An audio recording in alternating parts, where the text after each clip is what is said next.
नमस्कार दोस्तों, आप सभी का स्वागत है सीकेएस एकेडमी में। दोस्तों, आप लोग देखने वाले हैं एनसीईआरटी के प्रश्नों का निचोड़ यहाँ पर मैं आपके सामने रखने वाला हूँ।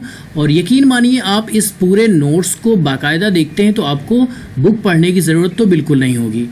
यहाँ पर ये हम लोग अभी तक क्लास 6 7th का देख चुके हैं। आज हम लोग देखेंगे क्लास 8th की ये नोट्स होगी। और यहाँ पर आपको बता दें, जितने भी इंपॉर्टेंट क्वेश्चन हैं उनको सबको मैंने यहाँ पर कलेक्ट किया है, कलेक्शन तैयार किया है सिलेक्टेड प्रश्नों का। और आपको बता दें कि ये प्रश्न की सीरीज आपको 2020 क्वेश्चन में मैं आपको उपलब्ध कराऊंगा, ठीक है, वीडियो के माध्यम से। चलिए स्टार्ट करते हैं। पहला प्रश्न है, प्राकृतिक संसाधनों को कितने भागों में बांटा जा सकता है? तो इन्हें 2 भागों में डिवाइड किया जा सकता है, ठीक है।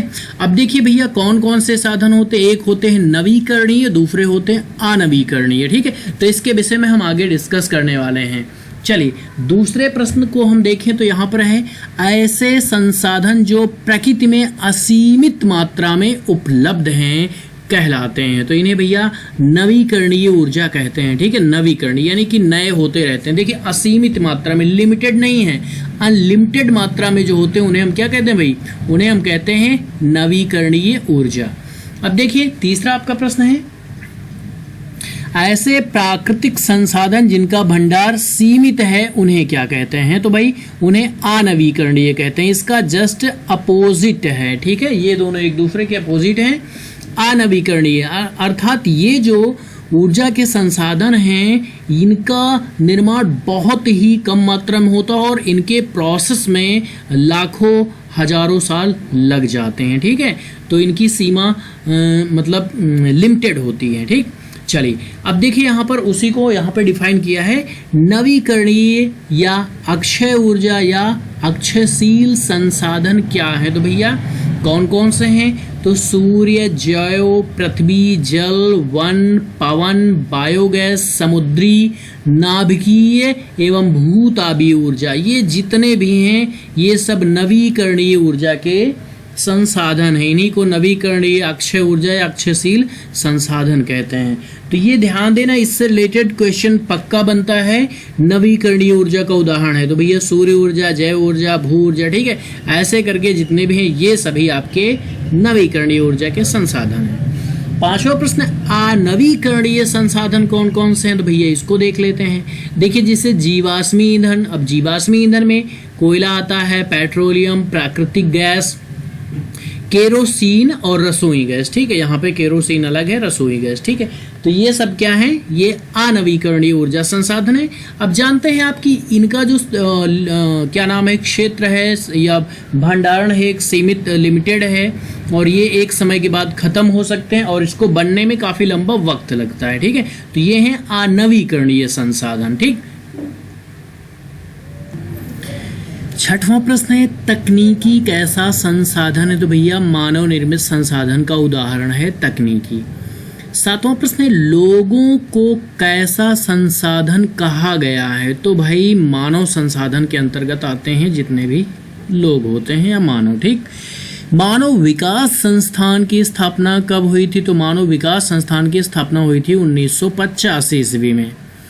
संसाधनों के विवेकपूर्ण उपयोग को क्या कहते हैं? तो इसे संसाधन संरक्षण कहते हैं। विवेकपूर्ण का मतलब होता है भैया सोच समझकर उपयोग करना, ठीक है।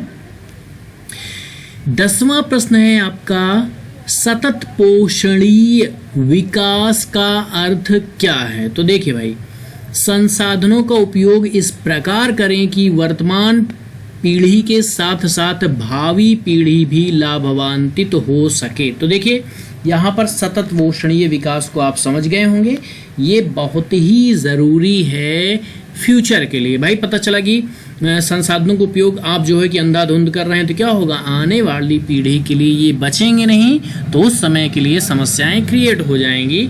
तो सतत पोषणीय कार्यक्रम को सही ढंग से लागू होना ज़रूरी है। 11वां प्रश्न है, संयुक्त राष्ट्र संघ ने 25 दिसंबर 2015 को सतत पोषणीय विकास के लिए 2030 तक कितने लक्ष्यों को पूरा करने का संकल्प लिया है? तो भैया ये हैं 17 लक्ष्यों को, ठीक है। कब तक? 2030 तक।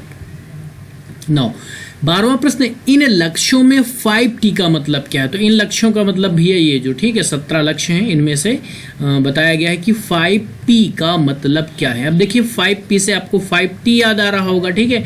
तो 5T कोरोना रिलेटेड क्या नाम है, योजना लॉन्च किया था किसने? केजरीवाल सरकार ने, यानी दिल्ली ने, ठीक है। तो यहाँ पर 5P इनमें क्या है?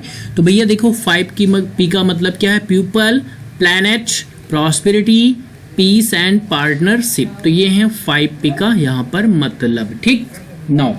13 नंबर है, संयुक्त राष्ट्र जलवायु निकाय, ठीक है, जिसको कहा गया है UNFCC के समक्ष भारत ने जलवायु पहल योजना को कब सौंपी? तो ये सौंपा गया है 2 अक्टूबर 2015 को, ठीक। 14वां नंबर है, इनमें से भारत ने वर्ष 2020 तक कितने प्रतिशत ऊर्जा गैर जीवाश्मी स्रोतों, तो देखिए भैया गैर जीवाश्मी स्रोत में क्या क्या आता है? सौर ऊर्जा, पवन ऊर्जा, जल विद्युत ऊर्जा, बायोगैस, परमाणु ऊर्जा से प्राप्त करने का वचन दिया है। तो भैया कितना? 40%। तो यहाँ पर आप समझ सकते हैं ये बहुत बड़ी बात है, ठीक है। 40%, ठीक है, सौर ऊर्जा से, पवन ऊर्जा, जल विद्युत, बायोगैस, परमाणु ऊर्जा। तो देखिए आप ध्यान दीजिए, ठीक है, इन प्रश्नों पे। 15 नंबर है, जो कृषि केवल स्थानीय आवश्यकताओं को पूर्ति करने के लिए की जाती है उसे क्या कहते हैं? तो उसे कहा जाता है निर्वाह कृषि, ठीक है। ध्यान देना यहाँ पर एक एक शब्दों पर कि कोई व्यक्ति ऐसी कृषि करता है जिससे उसकी स्थानीय आवश्यकताएं पूरी हो जाती हैं, ठीक है। कोई बहुत बड़ा टारगेट सेट नहीं किया जाता, सिर्फ जो मामूली ज़रूरतें की चीज़ें हैं वो पूरी हो जाती हैं। तो ऐसी कृषि को क्या कहते हैं भैया? निर्वाह कृषि, जिसे कहते हैं कि जीवन निर्वाह हो रहा है, ठीक। 16 नंबर है, हमारे देश में लगभग कितने प्रतिशत लोग कृषि पर निर्भर हैं? तो ये बहुत ही इंपॉर्टेंट क्वेश्चन है, ठीक है दोस्तों, इस पे ध्यान देना आप। क्या कहा जा रहा है? कृषि पर निर्भर कितने प्रतिशत? तो भैया 55% लोग कृषि पर निर्भर हैं हमारे देश में। काफ़ी इंपॉर्टेंट क्वेश्चन है।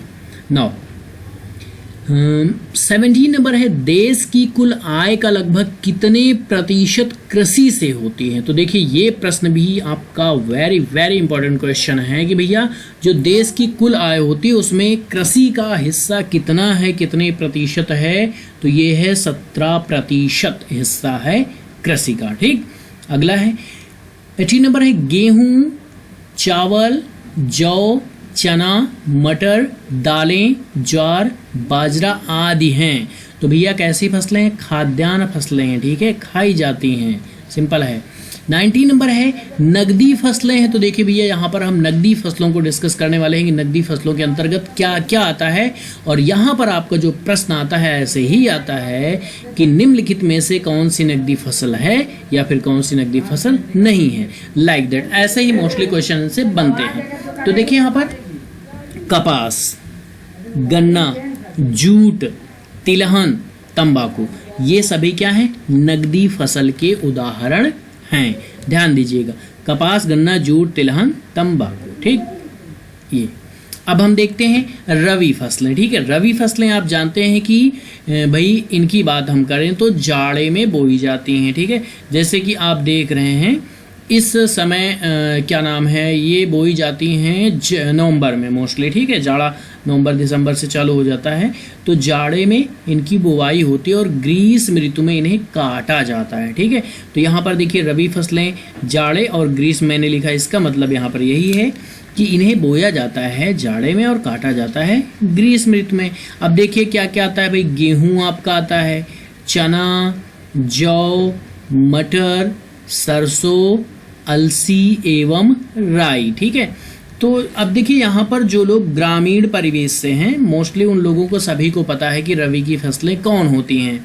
भाई जानते हैं कि जाड़े में आप गेहूं बोते हैं, ठीक है, गेहूं के साथ साथ चना भी। अब देखिए गेहूं में क्या, मटर और सरसों, दो चीज़ें तो गेहूं में ही बो दी जाती हैं कभी कभार, ठीक है, ठीक है, और अलसी राई, ठीक है। तो ये हो गई भैया रबी की फसलें, ठीक। अब यहाँ पे खरीफ है, कुल मिला के ये आपका टोटल कंप्लीट नोट्स जो है कि यहाँ पर आप देख पा रहे होंगे ये जो है कि 22 पेजेस में है, ठीक है। तो इन सभी को आपको जो है कि मैंने आपको स्टार्टिंग में बता दिया कि भैया 20 क्वेश्चन हम लोग यहाँ पर एक वीडियो में पढ़ेंगे। ठीक है, तो वीडियो पसंद आए तो लाइक करिएगा और अपने दोस्तों के साथ शेयर ज़रूर करिएगा। कोई भी वीडियो आपसे मिस ना हो तो इसलिए जो है कि इस चैनल को अभी के अभी सब्सक्राइब कर लीजिएगा और बेल आइकन को प्रेस करना मत भूलिएगा, जिससे जब भी अपलोड करूँ मैं वीडियो आपको तुरंत मिल जाए। ठीक, चलिए मिलते हैं नेक्स्ट वीडियो में। बहुत बहुत शुक्रिया आपका।